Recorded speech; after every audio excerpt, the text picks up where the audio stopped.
അസ്സലാമു അലൈക്കും വറഹ്മത്തുള്ളാഹി വബറകാതുഹു. അൽഹംദുലില്ലാഹ് വസ്സലാത്തു വസ്സലാമു അലാ റസൂലില്ലാഹ് വഅലാ ആലിഹി വസഹ്ബിഹി അൽ ഫായിസീന ബിലില്ലാഹി അമ്മാ ബഅദ്. സഹോദരങ്ങളെ, ഇജ്മാ ഉണ്ടെന്ന് പറഞ്ഞാൽ ആർക്കും എന്തും പറയാം എന്നാണ് മുസ്തഫയുടെ മറ്റൊരു വാദം. ഇജ്മാ എന്ന് പറയുന്ന സംഗതിയെ നിഷേധിക്കാൻ വേണ്ടി മുസ്തഫ ഉന്നയിക്കുന്ന ഒരു ആരോപണമാണിത്. ഇജ്മാ ഉണ്ട് എന്ന് പറഞ്ഞാൽ ആർക്കും എന്തും പറയാം എന്ന് പറയുകയാണെങ്കിൽ ആദ്യം ഇജ്മാ ഉണ്ട് എന്നുള്ളത് ഒരു വിഷയത്തെ സംബന്ധിച്ച് ഇജ്മാ ഉണ്ടെന്ന് സ്ഥാപിക്കണം. അത് ഇജ്മാ ഉണ്ടെന്ന് സ്ഥാപിക്കണമെങ്കിൽ ഏറ്റവും ചുരുങ്ങിയത് ഇന്ന പണ്ഡിതന്മാർ മുജ്തഹിദുകൾ ഇത് സംബന്ധിച്ച് എങ്ങനെയാണ് പറഞ്ഞിട്ടുള്ളതെന്ന് പറയണം. ഇത് പറയാതെ എങ്ങനെയാണ് ഒരാൾക്ക് ഇജ്മാ ഉണ്ടെന്ന് പറഞ്ഞ് എന്തും സ്ഥാപിക്കാൻ കഴിയുക? എന്തും സ്ഥാപിക്കാൻ കഴിയുക ഹദീസ് നിഷേധികളായ മുസ്തഫയെ പോലുള്ള ആളുകൾക്കാണ്. അതുകൊണ്ടാണല്ലോ മുസ്തഫ ഇസ്ലാമിക വിരുദ്ധമായിട്ടുള്ള പല കോപ്രായങ്ങളും ശിർക്ക്പരമായിട്ടുള്ള അതുപോലെ കുഫർ സംബന്ധമായിട്ടുള്ള പലരെയും ന്യായീകരിച്ചു കൊണ്ടിരിക്കുന്നത്.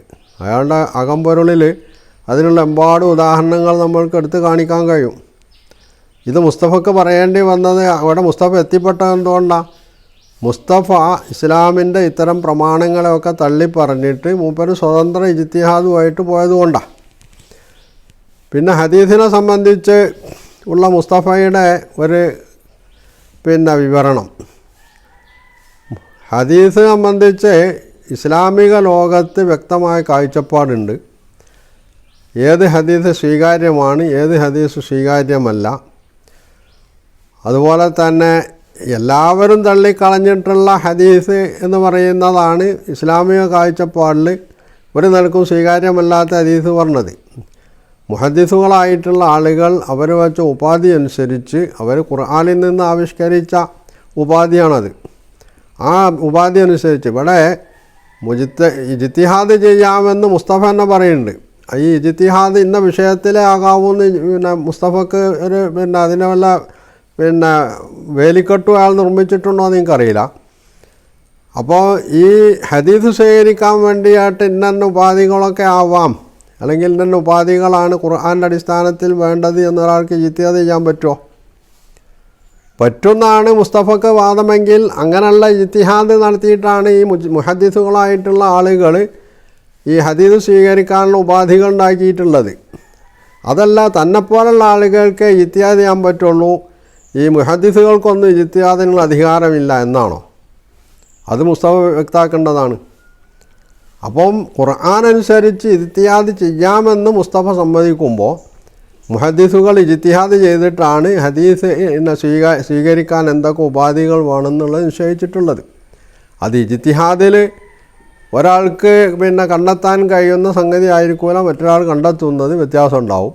ആ അടിസ്ഥാനത്തിൽ മുജ്തഹിദുകൾക്ക് കാര്യത്തിൽ അഭിപ്രായ വ്യത്യാസമുണ്ട്. സ്വാഭാവികമായിട്ടും അഭിപ്രായ വ്യത്യാസം ഉണ്ടാകാൻ സാധ്യതയുള്ള രംഗമാണ് ഇജ്തിഹാദ് പറഞ്ഞത്. കാരണം അവിടെ ഖണ്ഡിതമായി അള്ളാഹു കാര്യം പറയാത്തത് കൊണ്ട് അള്ളാഹു പറഞ്ഞ സംഗതി വെച്ചുകൊണ്ട് ചില സംഗതികൾ ഊഹിച്ചെടുക്കാനേ കഴിയും. അപ്പോൾ അതിൽ ചിലത് ശരിയാവാം, ചിലതിന് അബദ്ധങ്ങൾ പിണയാം എന്നല്ലാതെ ഇജ്തിഹാദ് മൊത്തത്തിൽ തള്ളിക്കളയാനോ മൊത്തത്തിൽ അത് പൂർണ്ണമായി ശരിയാണെന്ന് പറയാനോ സാധ്യമല്ല. അപ്പോൾ ആ അടിസ്ഥാനത്തിലാണ് മുജ്തഹിദുകൾ ഹദീസ് സ്വീകരിക്കാൻ വേണ്ടി ചില ഉപാധികൾ വെച്ചിട്ടുള്ളത്. അത് ഒരാളുടെ ഉപാധിക്കും ഒരു ഹദീസ് യോജിക്കില്ലെങ്കിൽ ഹദീസ് പിന്നെ തോട്ടിലെറിയാലേ പറ്റുള്ളൂ എന്നാണ് മൊത്തത്തിൽ മുസ്ലിം സമൂഹം അംഗീകരിച്ചിട്ടുള്ളത്.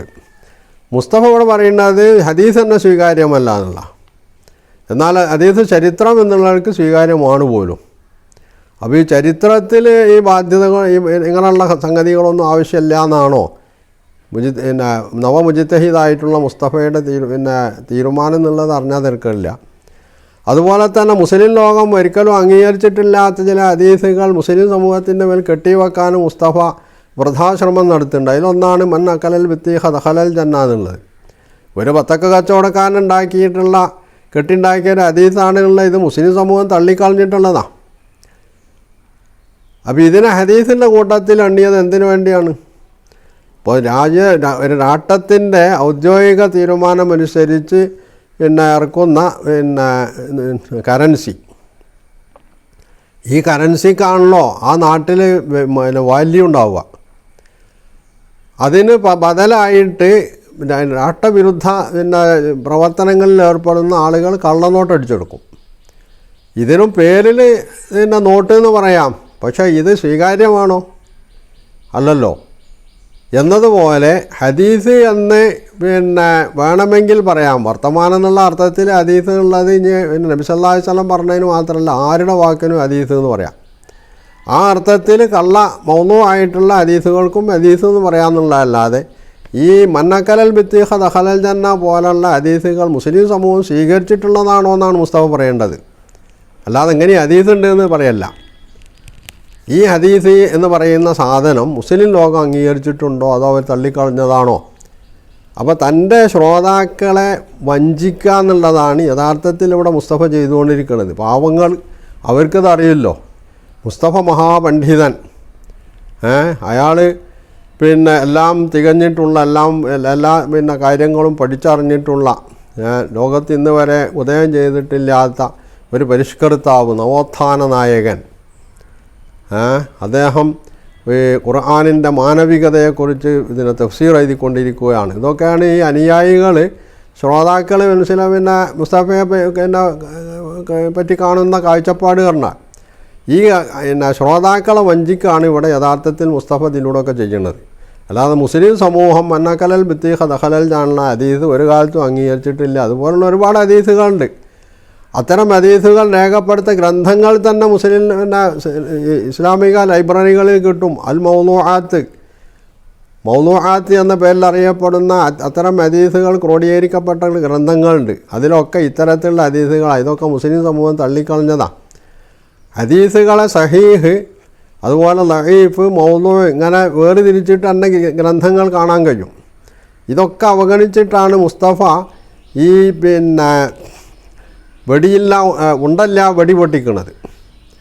എന്നിട്ട് ഹദീസിനെ തള്ളി കളയുന്നു, കൂട്ടത്തിൽ ഇജ്മാഇനെ തള്ളുന്നു. എന്നിട്ട് ഇജ്മാഇ ഉണ്ട് എന്ന് പറഞ്ഞാൽ പിന്നെ എന്തും സ്ഥാപിച്ചെടുക്കാൻ ആർക്കും കഴിയുന്നുള്ള കള്ളത്തരം പറഞ്ഞ് വരുത്തുകയും ചെയ്യുന്നു എന്നുള്ളതാണ്. പിന്നെ ബുഖാരി ഉദ്ധരിച്ചിട്ടുള്ള അജുവ തിന്നവനെ സംബന്ധിച്ചിടത്തോളം ഹദീസുണ്ട്. ഇത് അജുവ കൊണ്ട് വിഷം തീണ്ടാതിരിക്കുമോ പോലുള്ള സംഗതികൾ ഇത് നബി സല്ലല്ലാഹു അലൈഹി വസല്ലമ സ്വന്തം അനുഭവത്തിൻ്റെ അടിസ്ഥാനത്തിൽ അല്ലെങ്കിൽ അറേബ്യയിലെ ആളുകൾ അവരുടെ അനുഭവത്തിൻ്റെ അടിസ്ഥാനത്തിലൊക്കെ പറഞ്ഞിട്ടുള്ളൊരു സംഗതി നബി സല്ലല്ലാഹു അലൈഹി വസല്ലമ എടുത്തു പറയുന്നു.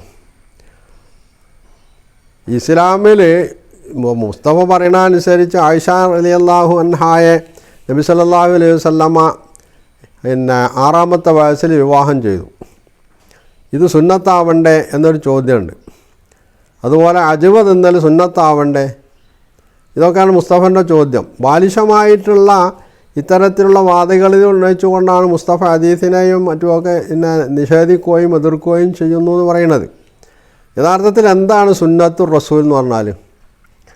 സുന്നത്തുർ റസൂൽ എന്ന് പറഞ്ഞാൽ നബി സല്ലല്ലാഹു അലൈഹി വസല്ലമ ചെയ്തത്, നബി സല്ലല്ലാഹു അലൈഹി വസല്ലം പറഞ്ഞത്, നബി അംഗീകരിച്ചത് എന്നതതിൻ്റെ പൊതുവായിട്ടുള്ള ഒരു നിർവചനമാണ്. എന്നാൽ നബി പറഞ്ഞതും ചെയ്തതുമായ എല്ലാ കാര്യങ്ങളും സുന്നത്താണെന്ന് മുസ്ലിം സമൂഹം ഏതെങ്കിലും കാലത്ത് വിശ്വസിച്ചിട്ടുണ്ടോ? നബി ജീവിച്ചിരിക്കുന്ന കാലത്ത് വിശ്വസിച്ചിട്ടുണ്ടോ? നബിയുടെ ശേഷം വന്ന ആളുകൾ വിശ്വസിച്ചിട്ടുണ്ടോ? ഇത് മുസ്തഫ വ്യക്തമാക്കട്ടെ. അങ്ങനെയാണെങ്കിൽ 6-ാം വയസ്സിലുള്ള ഒരു ബാലികയെ വിവാഹം ചെയ്യുക എന്നുള്ളത് സുന്നത്താണ് എന്ന് പറയാൻ പറ്റും.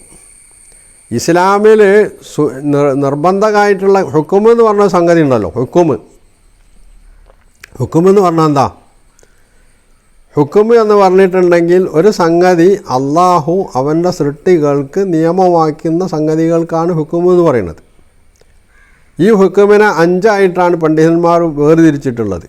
ഒന്ന് വുജൂബ് എന്ന് പറഞ്ഞാൽ നിർബന്ധമായി ചെയ്യേണ്ട സംഗതിയാണ്. രണ്ടാമത്തേത് സുന്നത്ത്. ഫിഖഹിൻ്റെ ഭാഷയിൽ സുന്നത്ത് എന്ന് പറഞ്ഞാൽ നിർബന്ധമില്ല, ഐച്ഛികമായിട്ട് ചെയ്യേണ്ട സംഗതിയാണ്. അത് ചെയ്തില്ല വിചാരിച്ച് കുറ്റമൊന്നും ഉണ്ടാവില്ല, ചെയ്താൽ കൂലി ഉണ്ടാവും. മൂന്നാമത്തെ കാര്യം ഹുർമത്താണ്. ഹുർമത്ത് എന്ന് പറഞ്ഞാൽ ചെയ്യാൻ പാടില്ലാത്ത നിഷിദ്ധമാക്കിയ കാര്യമാണ്. അത് ചെയ്താൽ അത് കുറ്റകരമായി പരിഗണിക്കപ്പെടും. നാലാമത്തേത് കറാഹത്താണ്. അത് ചെയ്യാൻ പാടില്ലാത്ത സംഗതിയാണ്, പക്ഷേ ചെയ്തതുകൊണ്ട് അയാൾ കുറ്റക്കാരനാവില്ല, ശിക്ഷിക്കപ്പെടില്ല. പിന്നെ അതിനാണ് കറാഹത്ത് എന്ന് പറഞ്ഞത്. അഞ്ചാമത്തെ ഒരു സംഗതി ഉണ്ട്, അതിന് ജായിസ് അല്ലെങ്കിൽ മുബാഹ് എന്നൊക്കെയാണ് പറയുക, അനുവദനീയം. ഈ അർത്ഥത്തിലാണ് ഈ 5 നിയമങ്ങൾ ഉൾക്കൊള്ളുന്ന ഒരു രീതി എന്നുള്ളവർക്ക് നബി സല്ലല്ലാഹു അലൈഹി വസല്ലമയുടെ ചെയ്തികൾക്ക് സുന്നത്ത് എന്ന് പറയാം. അപ്പോൾ മുസ്തഫ ഈ പറയുന്ന സുന്നത്ത് എന്ന് പറയുന്നത് ഏതർത്ഥത്തിലാണ് മുസ്തഫയുടെ സുന്നത്ത് എന്ന് പ്രയോഗിച്ചിട്ടുള്ളതെന്ന് വ്യക്തമാക്കേണ്ടത് മുസ്തഫയാണ്. ഈ സാങ്കേതിക പ്രയോഗങ്ങൾ പ്രയോഗിക്കുമ്പോൾ അത് ഏതർത്ഥത്തിൽ ഏത് സങ്കേതത്തിൽ നിന്നുകൊണ്ട് എന്ന് വ്യക്തമാക്കേണ്ട ബാധ്യത അത് പറയുന്ന ആൾക്കുണ്ട്. അപ്പോൾ അജ്വ തിന്നാന്നുള്ളത് എല്ലാവർക്കും ഈ രീതിയിൽ നബി സല്ലല്ലാഹു അലൈഹി വസല്ലം അനുവർത്തിച്ചു പോന്നിട്ടുള്ള രീതി എന്നുള്ളവർക്ക് സുന്നത്താണ് എന്നാണോ, അതോ അത് നാട്ടിൽ നടപ്പിലുള്ള ഒരു ചികിത്സാ രീതി എന്നുള്ളവർക്ക് ചെയ്യാൻ പറ്റിയ ഒരു സംഗതി എന്നുള്ളവർക്ക് അനുവദനീയമായിട്ടുള്ളൊരു കാര്യം എന്നുള്ളവർക്കാണോ പറയപ്പെട്ടിട്ടുള്ളത്? അതുപോലെ തന്നെ ബാലികാ വിവാഹം എന്ന് പറയുന്നത് ഇസ്ലാമിൽ സുന്നത്താവണ്ടേ എന്ന് മുസ്തഫ ചോദിച്ചാൽ അത് ജായിസായ സംഗതി എന്നുള്ളത് റസൂലിൻ്റെ സുന്നത്തിൽ പെടും എന്നുള്ള അർത്ഥത്തിലാണോ, അതോ നബി സല്ലല്ലാഹു അലൈഹി വസല്ലം ചെയ്ത അനുധാവനം ചെയ്യേണ്ട ഒരു സംഗതി എന്നുള്ളവർക്ക് ചെയ്യേണ്ട സംഗതി എന്നുള്ളവർക്കാണോ മുസ്തഫ അത് ഉദ്ദേശിച്ചിട്ടുള്ളത്?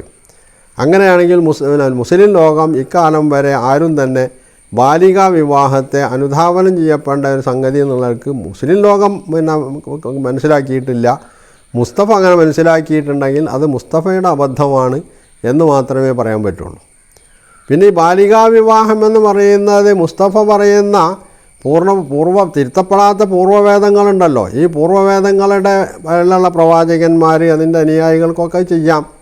അത് മുസ്ലിങ്ങൾക്ക് മാത്രമേ നിഷിദ്ധമായിട്ടുള്ളൂ, മുഹമ്മദ് നബിക്ക് പറ്റൂല, മുസ്ലിങ്ങൾക്ക് പറ്റൂല എന്ന് മാത്രമാണോ? എങ്കിൽ മുസ്തഫ അത് വ്യക്തമാക്കണം. അപ്പോൾ ഏത് ഘട്ടത്തിലാണ് പൂർവ്വവേദങ്ങളിലുള്ള ഈ നിയമം മുസ്ലിങ്ങളുടെ കാര്യത്തിൽ അള്ളാഹു നിഷിദ്ധമാക്കിയിട്ടുള്ളത് അത് വ്യക്തമാക്കേണ്ടത് മുസ്തഫയാണ്. ഇനി ഇപ്പോൾ ഈ 6 പിന്നെ 9 ഒക്കെ വയസ്സ് പറയേണ്ടി വരുന്നത് എന്തുകൊണ്ടാണ്? നമ്മളെ ഇന്ത്യയെ പോലുള്ള നാട്ടിൽ 18 വയസ്സാണ് പെൺകുട്ടിയെ വിവാഹം ചെയ്യാനുള്ള വയസ്സ് എന്ന് പറയുന്നത്. ഇതിൻ്റെ മുമ്പ് ഇവരാരെങ്കിലും ഈ ഒരു വാദം ഉന്നയിച്ചിരുന്നുവോ? ഇനി നിർഭാഗ്യവശാൽ ഗവൺമെൻറ് 21 വയസ്സ് ആക്കുകയാണ് പെൺകുട്ടികളെ വിവാഹപ്രായം നിൽക്കുക. അപ്പോൾ ഇവരെന്താ ചെയ്യുക? അപ്പോൾ പിന്നെ ഈ 18 വയസ്സിലൊക്കെ വിവാഹം ചെയ്തിട്ടുള്ള ആളുകളൊക്കെ ചെയ്ത് തെറ്റാണെന്ന് ഇവർ പറയേണ്ടി വരുമില്ലേ? അപ്പോൾ എന്താണ് ഈ പറയണതിനൊരു അടിസ്ഥാനമുള്ളത്? ഇവിടെ യഹൂദ സമൂഹത്തിൽ 3 വയസ്സാണ് ഒരു പെൺകുട്ടിയുടെ വിവാഹപ്രായം എന്ന് പറഞ്ഞാൽ. മുസ്തഫക്ക് അറിയാത്. യാക്കൂബ് നബി അലൈഹിസ്സലാം തൻ്റെ ഭാര്യയ്ക്ക് 3 വയസ്സാകുന്നവരെ കാത്തിരുന്നു എന്നാ. 3 വയസ്സാകുന്നവരെ യാക്കൂബ് നബിയാണ്. അപ്പോൾ ഇത് മുസ്തഫ അംഗീകരിക്കുമോ? അപ്പോൾ മുസ്തഫ തന്നെ തിരുത്തപ്പെട്ടിട്ടില്ല എന്ന് പറയുന്ന വേദങ്ങളുടെ ആളുകൾക്ക് ഇതൊക്കെ അനുവദനീയമാണ്. അത് മുഹമ്മദ് നബിൻ്റെ കാര്യത്തിലാവുമ്പോൾ അത് നിഷിദ്ധവുമാണ്. ഇത് എന്ത് ന്യായമാണ് എന്ന് മുസ്തഫയെ പോലുള്ള ആളുകളാണ് പറയേണ്ടത്.